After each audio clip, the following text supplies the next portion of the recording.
Okay, what's going on, guys? Welcome back to our video. Today's video, we are here to start Oshi season 3. Let's get this out of the way first before I gush about how excited I am. I have heard of the trajectory this series takes as it does a complete awful nosedive for its ending. I understand that's where we're heading. I understand, and that had got me really down before and had took all the wind out of my sails for the hype for this series. Today, I have found that wind come back tenfold. I don't know what it is, but I am so excited for this show.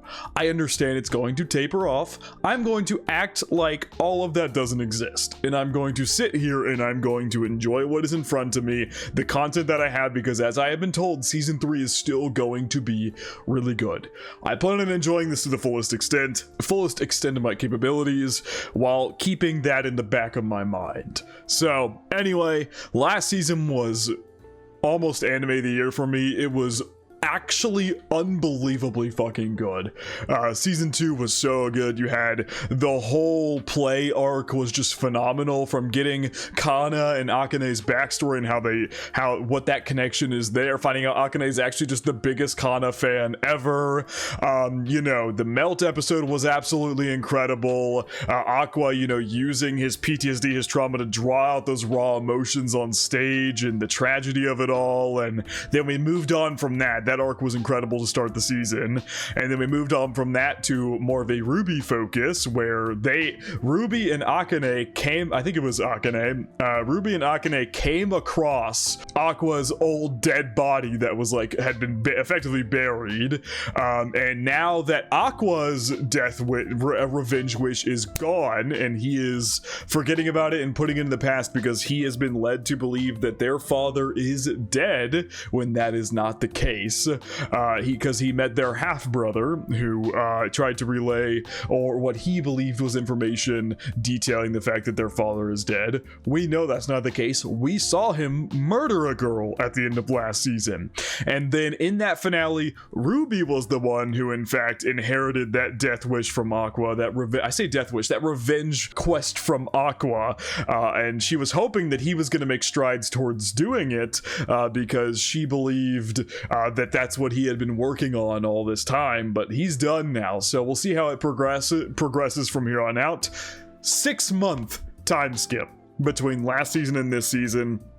Things have progressed, and I'm excited to catch up with everything going on. There's also a moment in the finale with Aqua and Akane.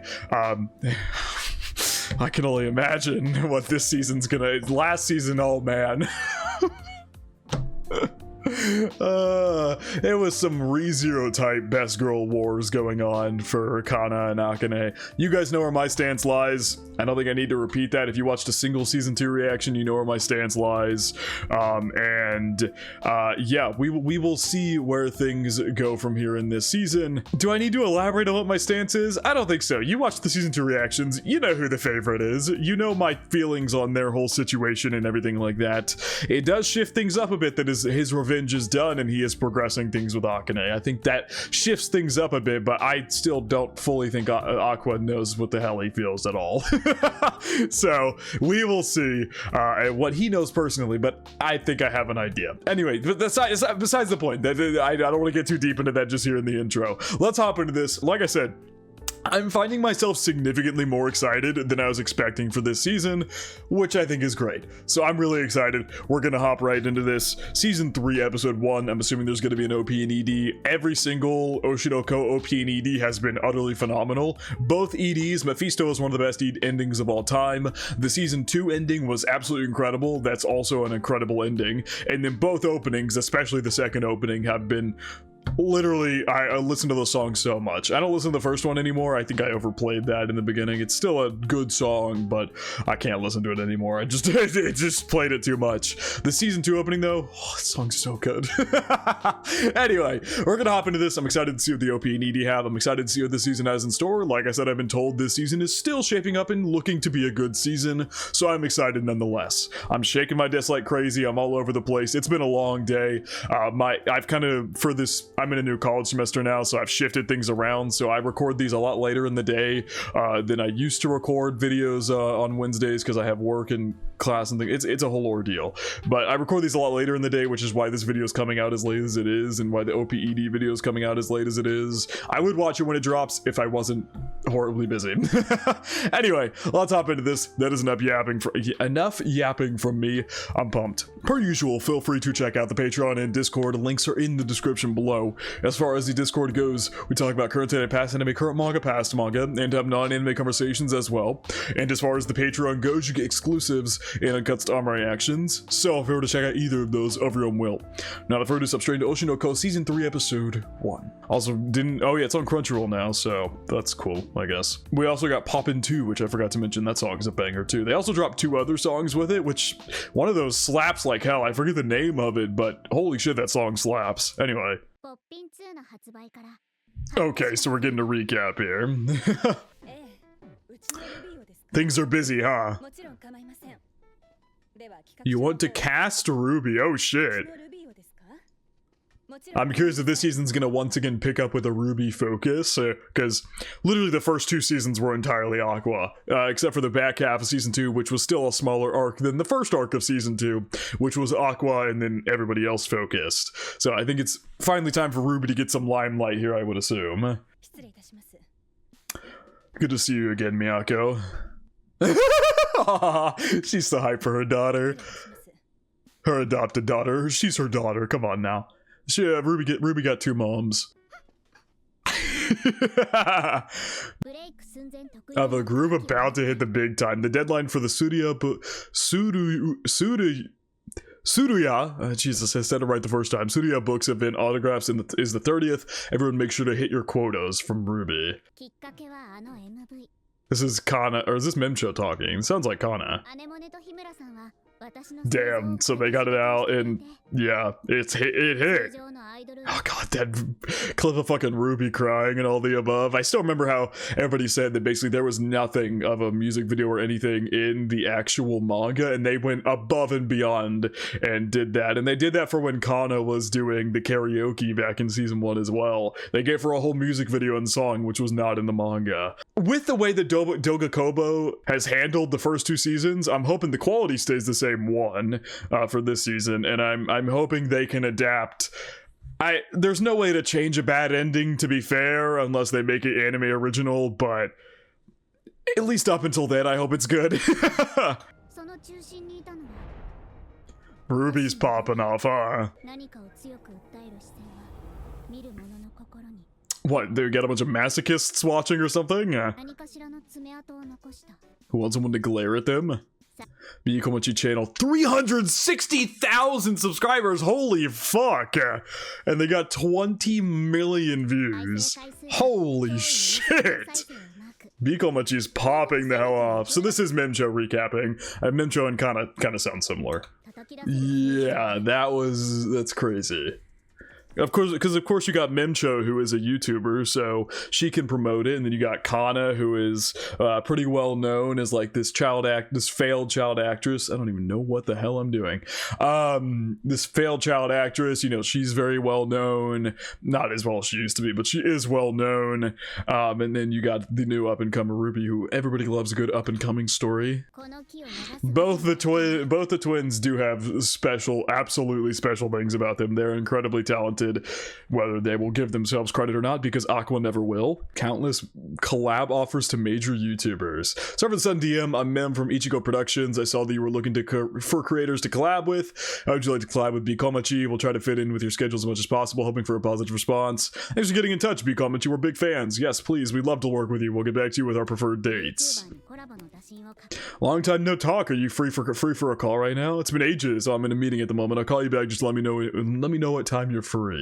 Collab proposal, mi amigo. I apologize for the sudden message. This is Mim from Bikomachi. Bikomachi, thank you for getting in touch. This is Yamauchi in charge of planning and production. We received your proposal for a collab. Surprise gifts for Bikomachi. Total budget 1 million yen times 3.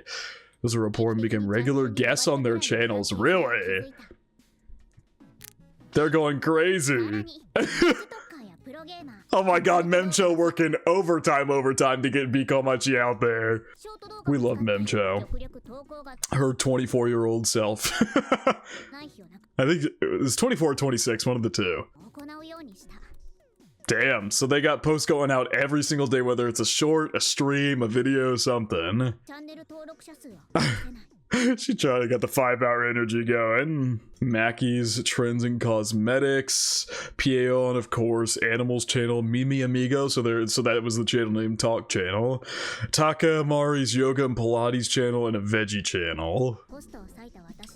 And then I did on my own channel. God damn, she invested. And then even a big bonus would be enough to cover it.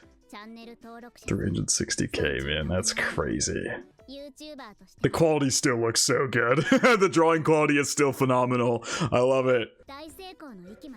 You consider, yes, abso-fucking-lutely. 360k is a huge success. Catching up with Akane here. She's doing well, clearly. Oh my god, she's getting a whole applaud or everything. Netflix, yeah. She's in some like thriller movie here or something. I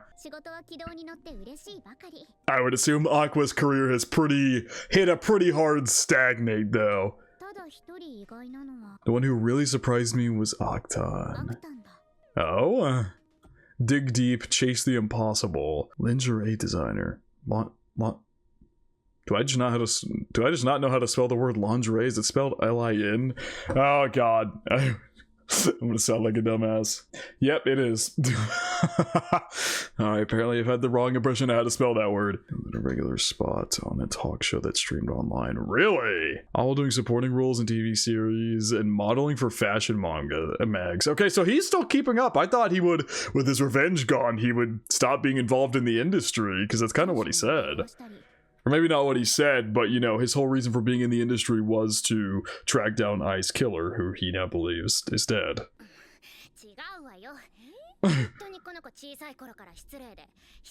Kinda, I'm afraid to say that was you. Oh my... The baking soda joke, of course, making its fucking return.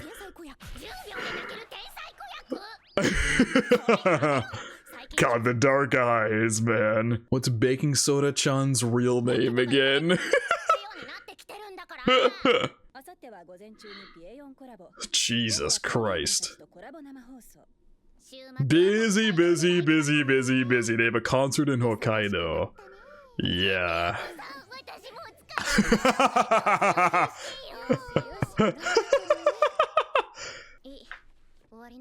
Oh, Jesus, the dead eyes. Oh, God. Dude, the quality looks so good, man. The animation still looks so damn good. God, the atmospheres are at an all-time low here. Good God. I could imagine... I know what's bothering Ruby, for obvious reasons. We know what that is, but it could be many things bothering Kana. Seem to have changed a little. You know, Aqua seemingly staying with Akane could be very much deeply bothering Kana.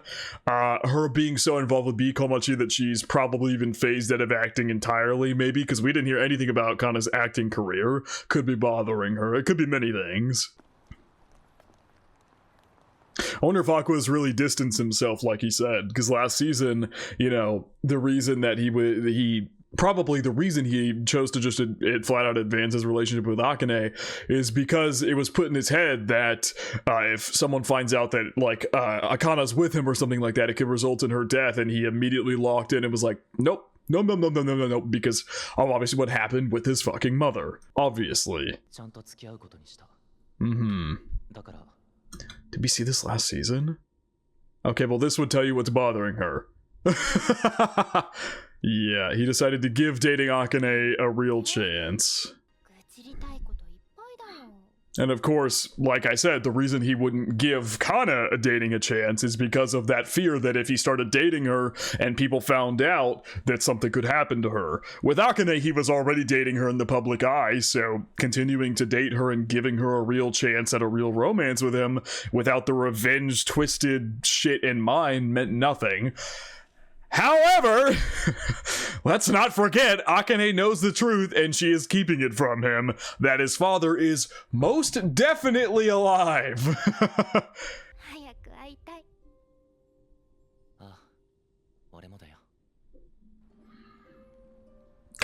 Damn, Kana, you poor fucking soul. Because we're here, I'm gonna toss out my true opinion on the situation here.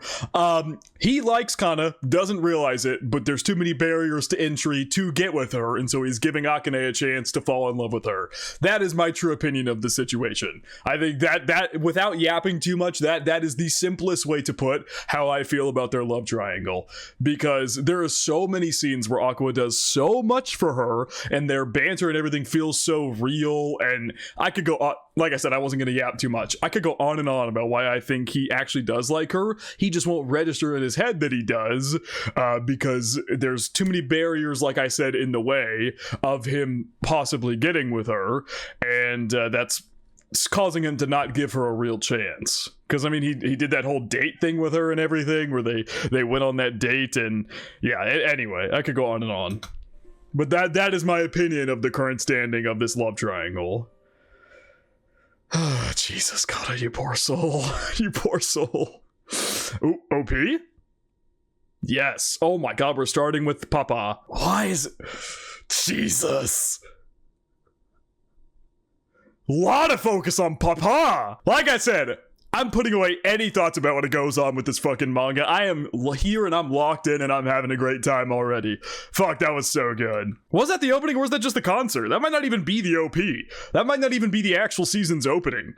It probably is, I'll be honest, but that was their Hokkaido concert they mentioned earlier, and they could sub in an actual, like, more official opening in the next episode, but who knows, because that opening felt very poignantly episode focused on what's going on. There was a ton of Kana focus with her thinking about Aqua and Akane and having to, you know, hide her depressed face and be all cheery and everything like that, while also focusing on Papa, who is watching their concert going on in Hokkaido. It felt very poignantly focused on the content here in episode 1, so I don't know if that's the official opening or not. They could have just rolled the credits during that for it to be like the opening of the first episode. I have no idea. I really don't like that Papa's got his eyes on this concert here. Really don't like it. It's 1 year since formation. Since formation, they sold out in minutes. Streaming gang, we here? Are we here? Yeah, she knows how to get money. Next up is Pop. Oh, they're gonna sing Pop into there. Oh my God, they literally have B Komachi art on the is that just real pictures of real people right here? That just looks like a real picture of a real person. Anyway, they literally have a Ruby Hoshio here from seemingly a magazine shoot. And then you have Bikomachi there with Star T Rain. Yeah, oh, you even have Memcho down here. Tokyo Dome would be crazy. That's minimum capacity is 7,000. Okay, we got the expert here. Are the ones backed by the biggest agencies. That's the era we live in, I see. Star Dumpst, Shani, Pony, and Camus. I hear Poppin' 2 playing on the TV back there. It's a fun detail. Damn. Past 15 years, huh? Wonder who the one could have been those 15 years ago. It's just escaping me. Is that? Oh, they have I here. They still have I stuff here. There's a lot of stuff of her still. And I see Memcho, Ruby, Kana, more Kana there, more Kana there. There, I've had Tokyo Dome concerts. Is that literally just Minecraft? It's not an actual image of Minecraft, it's drawn Minecraft, or maybe it's someone using a texture pack, but it's just Minecraft. Oh, there's Memjo over there in a similar outfit to what Ruby was in, so they might have all done a Bikomachi shoot together. It's really quiet, so you probably can't hear it on your end, but it just looks like I'm dancing to nothing. But it's there, I promise. I'm not insane. It's possible. Not many can last that long. I guess, yeah, because the whole thing is like age scrutiny is a huge thing, and people don't know how old Mimcho is. If they found out, they'd probably, you know, being the unreasonably strict, you know, the way it is, they'd probably try to cancel Bikomachi or something like that. The new Bikomachi. And even as Kana and Ruby grow older as well, they'll have more scrutiny on them for the fact that they're getting older. A lot gloomier these days. Yep. What made her pop so much back in that concert at the end of season 1 was Aqua there holding up specifically her color to support her in one hand, and yeah, that whole moment was so good as well. That's more evidence to my Aqua Kana fucking thing, though. To be honest, when Aqua, now I would say it's maybe better for whoever he ends up getting with, Akana or Akane. It's maybe better now that his revenge is not in his mind, but I know that shit's coming back. It's just temporarily gone. It's temporary happiness for Aqua. This story can't let that man be happy for too long. That is for sure going to come back into play this season after we maybe focus on Ruby more here at the beginning of the season. At the end of the day, it's better for both Kana and Akane if Aqua's like that. Because his entire dynamic with Akane before that was just using her. That's it. That was the entire basis of their relationship, was he said he was going to use her. And then once his revenge was gone, then he gave their relationship a genuine chance, where he wasn't just faking it or using her. But then again, I wonder if the reason Akane's not telling him, there's two reasons. He's significantly happier without knowing that his father is alive, so he can drop the revenge thing. I agree with her decision not to tell him, but I'm getting there. The first reason she's probably not telling him is because he's significantly happier without revenge on his mind. And second, whether she would maybe admit it or not, is because he's actually giving their relationship a genuine shot, and it's no longer a transactional thing or anything like that. He wants to actually give loving her a genuine chance with the revenge gone as well. Those two things paired together, whether one is more powerful than the other, it doesn't matter. It leads to her not telling him the conclusion she came to last season. And so I think if Aqua was to get into a relationship with either of them, it needs to be when revenge is not on his mind, because when it is, he doesn't really treat them like people. He just treats anybody around him as ways to get to his end goal, his objective, and that's not a good thing. He does not need to be in any relationship with anybody like that. The fuck just happened? I was trying to drink water and I just dribbled. It's on my damn shirt now. And quit the business shortly afterward. She's got quite the aura around her. Cynical and calculated sometimes. What an interesting way to put it. Never show me an old man calling her Ruby-chan again. Something definitely happened to both of them.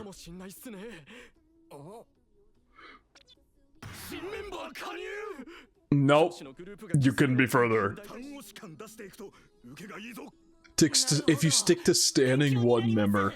Damn, the Akiba Idol shop just has crazy Bikomachi stuff out here, comparatively speaking to anybody else. There's 1, 2, 3, 4, 5, 6 Bikomachi things, and 1, 2, 3, 4, 5 of different idol groups that are probably not even all the same group.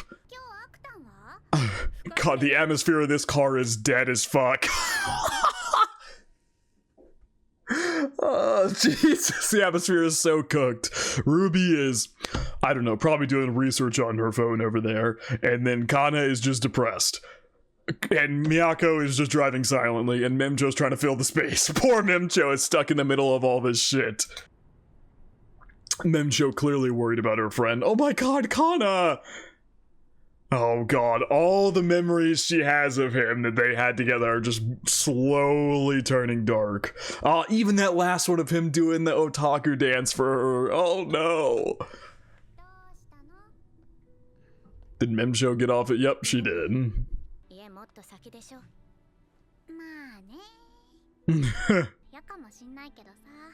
Could she make a guess at what's bothering her?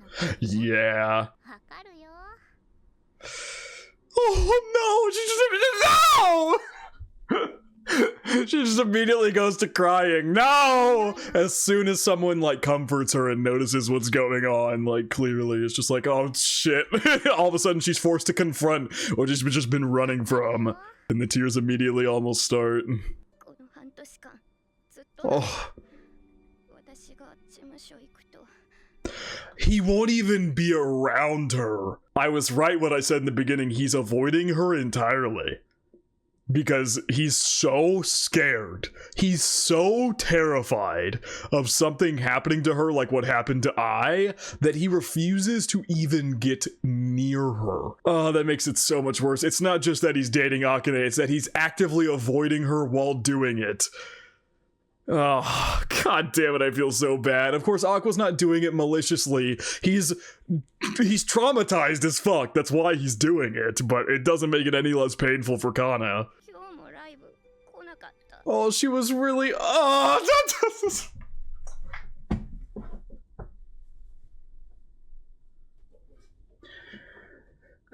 I'm not okay. Her voice sounds so sad, and then, oh my god, because she was literally thinking about the last time he showed up to her concert, and he was like, they're supporting her so strongly and everything, but now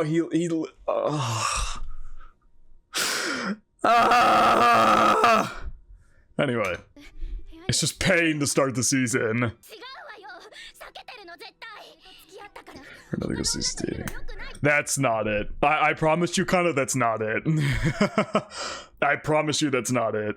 You are completely misunderstood in his line of thinking, but of course, none of them know who Ruby and Aqua's actual mother is, so they don't know where that trauma comes from. And so there's no way Kana could make the connection that that's why he's worried. What a show of loyalty. Oh my god! This just makes it even worse. Ah! Anyway.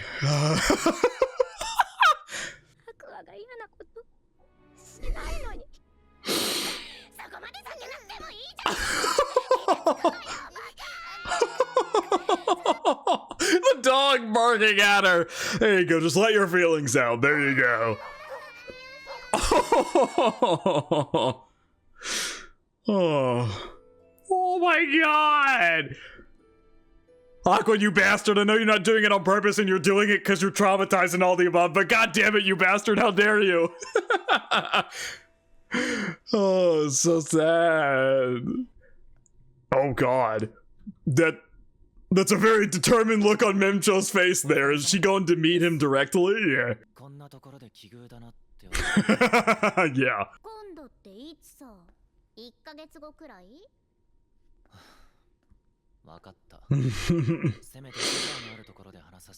Been standing all day. Have we gone to Memcho's place? Also, Jesus, that is an oversized shirt Aqua is wearing. Hella oversized shirt.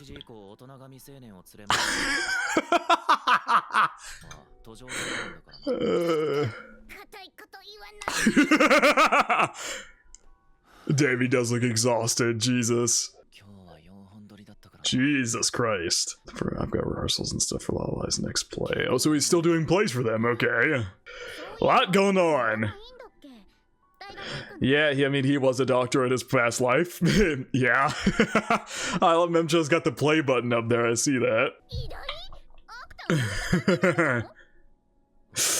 Not sure if he wants to go back to that profession again. Memcho. Just her. It's so funny how they keep referencing how she's an adult. A fully fledged adult. That's true, you can go to college at any time. But has it been so long since she was in school she's just forgotten everything?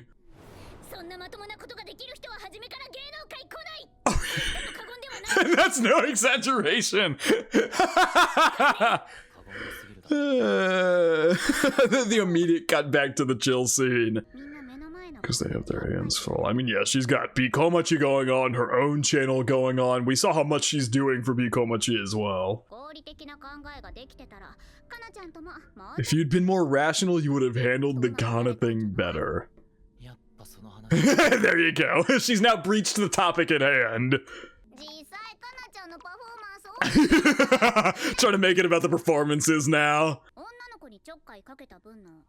Run away after pulling the moves on a girl is crazy. Damn. Whoa!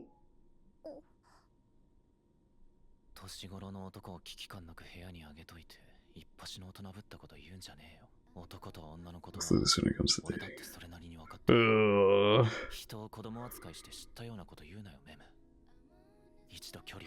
Oh god. To decide to keep your distance, you can't half-ass it. I mean, it's like I said earlier. This implies that he knows that she has feelings for him as well.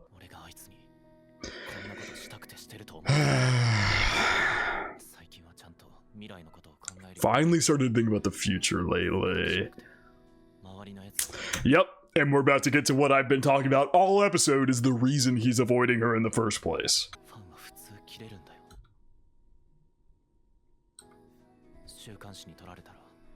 What if someone leaks it online? Oh, I didn't even clock there's so much going on here. I didn't even clock this insert song that's so pretty.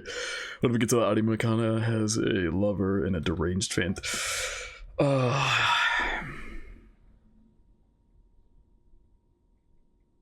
I mean, I've been saying this all episode. I knew it was building up to this. I knew. Like that's obviously he talked about it last season.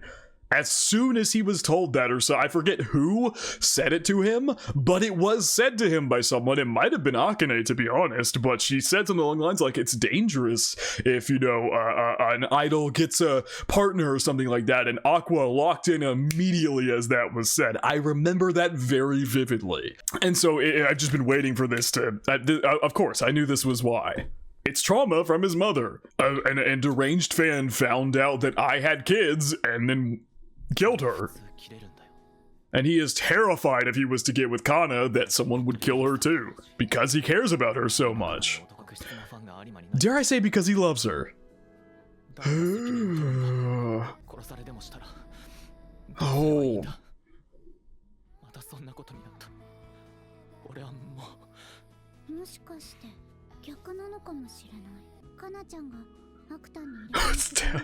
Down bad is such a term phrase to use here, but yeah. So you're not wrong.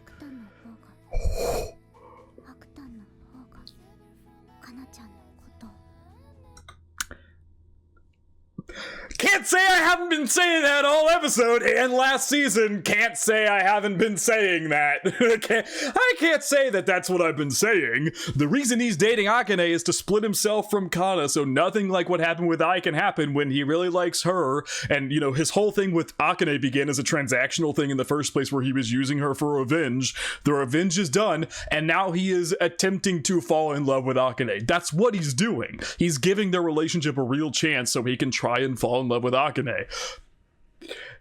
Yeah, I said that. I said all of this. Oh. Now she understands.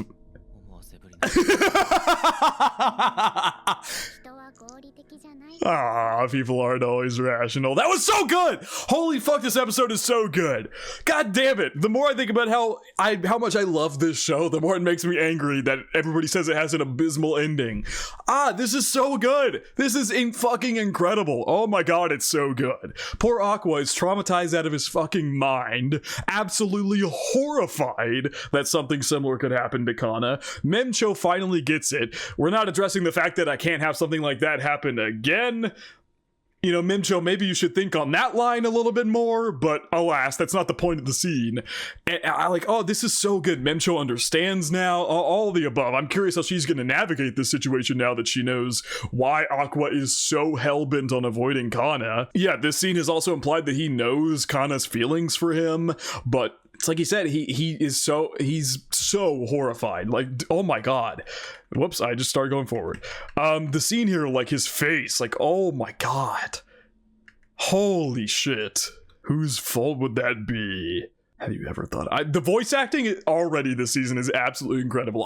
Kana earlier being like her voice quaking and shivering because she's so, you know, sad and crying and all the above, and now Aqua's voice acting here where he's stumbling over his words, he's like out of breath, he's very quickly getting things out and just very clearly freaked out. The voice acting is incredible, man. It's so good. Also, you know, never mind. I'm not gonna do it. Bad timing. This scene's too serious for that. And poor Aqua. Oh.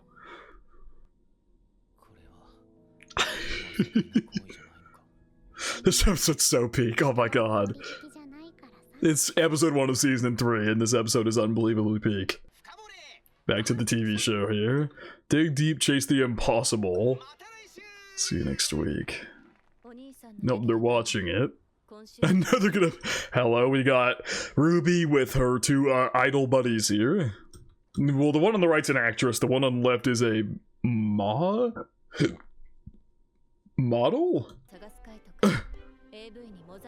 The interview...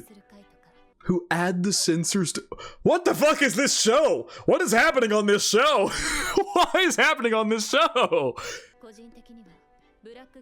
With the undercover report on an exploitative company's employee stand-up comedy event. What is this show? There's just so much going on this show.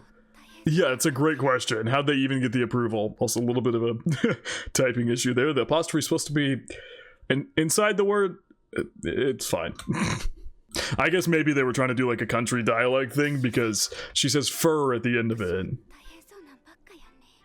Because she does speak with the dialect, but also even if they were doing a dialect, I guess it's like how do they, like the do they is supposed to be like one word, maybe that's how it's supposed to be. That's like them translating the country dialect. A bit of a weird way to do it. I don't think I've ever seen it done like that before.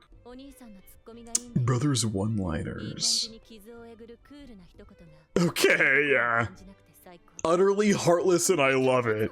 It's just how he always is. He's not even putting on an act or anything like that. Damn, she's a fan of Aqua. Aqua-san, Iwa. And we know Ruby loves Akane. I just think he's charismatic. I see. That's the approach all fans should take, by the way. But of course, that's never going to happen. Parasocial relationships are at an all-time high these days.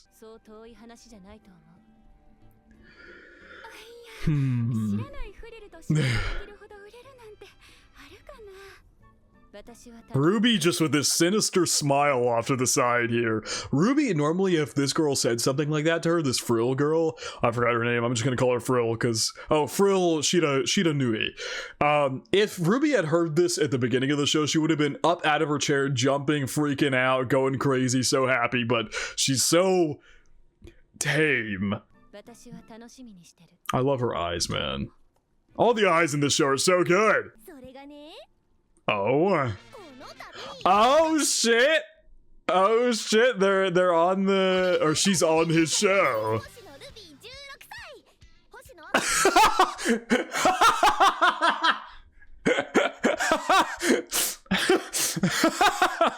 Okay.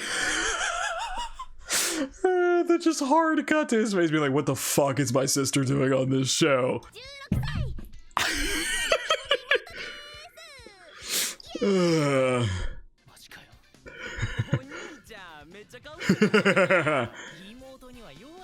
sister-shaped weak point? That's crazy.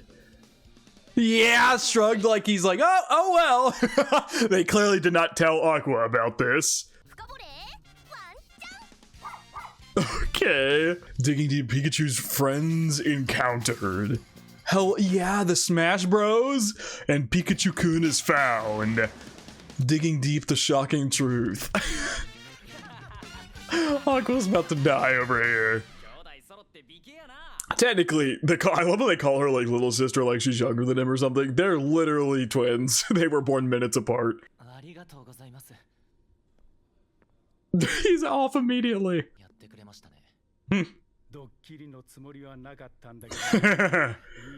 Great genuine reaction for the screen there. You had your true self almost too.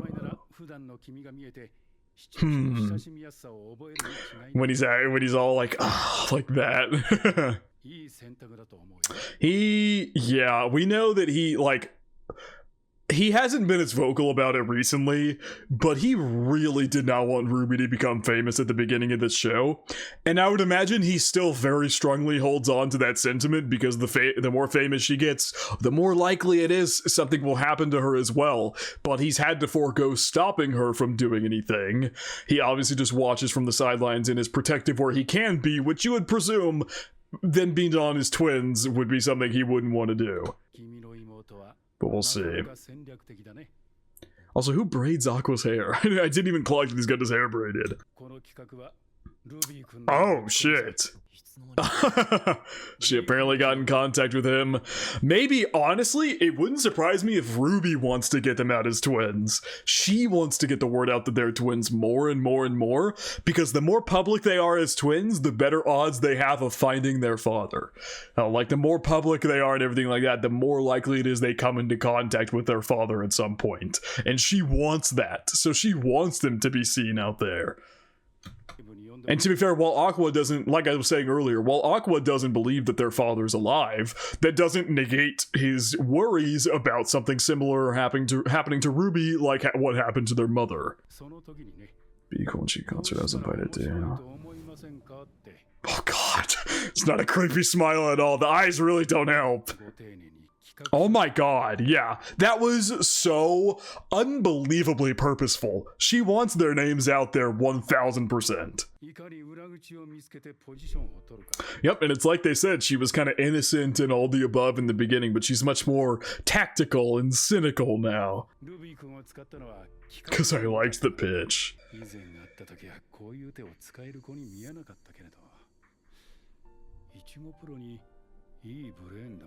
She just locked the fuck in. Big time. Hello, Ruby. Dude, the quality of the show literally never ceases to amaze me. It's so gorgeous. Who the hell? Ooh. I feel like I remember him.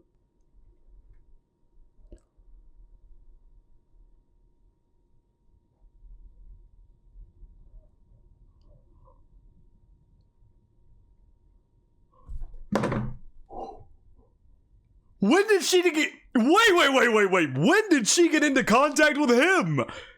We haven't seen him since season 1. After the whole eye debacle happened, he disappeared, leaving Miyako to take care of Ruby and Aqua. When did she get into contact with him? He looks so different, I didn't recognize it, and it's been so long since we've seen him, I didn't recognize him. That's who that is! What the fuck? I think this is the first time we're seeing him, unless I'm forgetting something from like season 2. I don't think I am. I think this is the first. This is supposed to be a big reveal. This is the first time we're seeing him.